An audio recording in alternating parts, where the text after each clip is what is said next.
All right, let's just jump right in. Every once in a while, a project in this space doesn't just take a baby step forward, it completely rewrites its own rulebook. And today, we're looking at one that just made a massive leap, going from an interesting crypto coin to a potential engine for the entire future of science and computing. So I want to start with this question. Just really think about it for a second. What if all of that incredible computer power that's being used for crypto mining all around the world, what if it wasn't just solving random abstract puzzles? What if it was actually tackling some of humanity's biggest, toughest scientific challenges? Well, guess what? This is not a what if anymore. Just a little while ago, a project called Qubitcoin dropped some news, a set of partnerships really, that completely pivots their whole network toward that exact goal. It's a huge shift, and it's happening as we speak. To really get how big of a deal this is, you gotta look at the before and after. See, with traditional mining, the whole point is that the puzzles are hard, but they're not useful. It's like having the world's biggest video game arcade running 24/7, burning an insane amount of energy just to prove that the lights are on. Qubitcoin's quantum proof of work, or qPoW, flips that whole idea on its head. Instead of miners just solving some pointless puzzle, qPoW swaps it out with a real, actual scientific problem. So the computer work that keeps the network secure is the very same work that could be helping to discover a new drug. It basically turns that giant arcade into a worldwide supercomputer for science.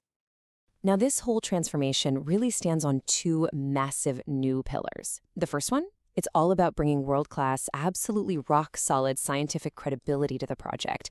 And this is where things get really, really interesting. So, Qubitcoin has partnered up with a company called Freecurve Labs. And honestly, the name you see on the screen tells you everything you need to know about that credibility. Michael Levitt isn't just some founder, he's a Nobel Prize winner. In a world that's so often fueled by hype, getting a partner like this, well, it brings a level of legitimacy that's almost unheard of. Okay, so what does this actually mean in practice? It means that the hard work that Qubitcoin miners are doing will now be aimed at solving Freecurve's own incredibly complex computer simulations. We're talking about heavy-duty stuff here, in drug discovery, in material science. So instead of just finding a random number, the network could literally be helping to design a more efficient battery or screen potential drugs to fight cancer. What we're seeing here is the birth of the world's first decentralized supercomputer that is 100% dedicated to science. All right, let's get to that second pillar, because this is how it all builds. If the first partnership gives the project its scientific purpose, the second one gives it a future. It makes sure this thing is built to last and ready for the big leagues. And this is the guy who's making it happen, Yudong Cao. He's Qubitcoin's new scientific advisor, and this is a huge, huge get.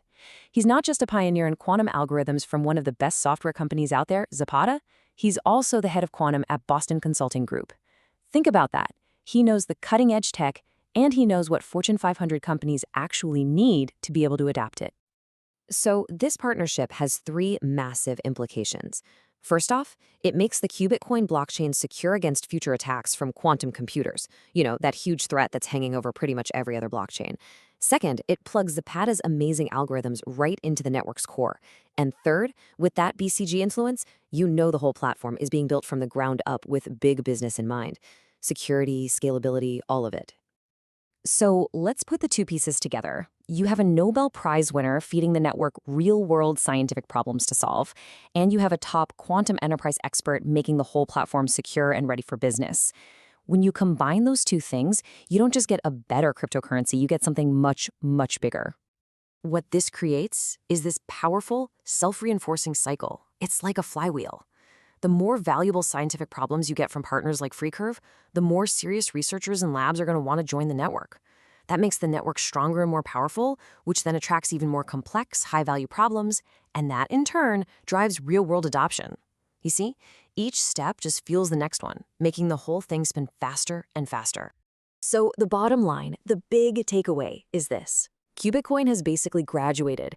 It's not just a quantum-themed coin anymore, riding a speculative wave. With these partnerships, it has laid the foundation to become actual essential infrastructure, a decentralized and verifiable computer network for the quantum and AI age that's coming. And by doing all this, it's instantly become a leader in not one, but two huge emerging megatrends. The first is Decentralized Science, or DeSci. That's a whole movement to make science more open and collaborative using these new tools. Qubitcoin is doing that by turning mining into paid scientific research. And the second is post-quantum cryptography, basically building a network that's already safe from the computers of tomorrow, today. And all of this leaves us with one final, absolutely massive question. Let's just forget about crypto for a second and just think about the science. What happens to the pace of innovation in medicine, in new materials, in clean energy when a global-scale supercomputer that's capable of solving some of the world's hardest problems is suddenly open and accessible to any researcher anywhere in the world? That's the future this project is trying to build right now.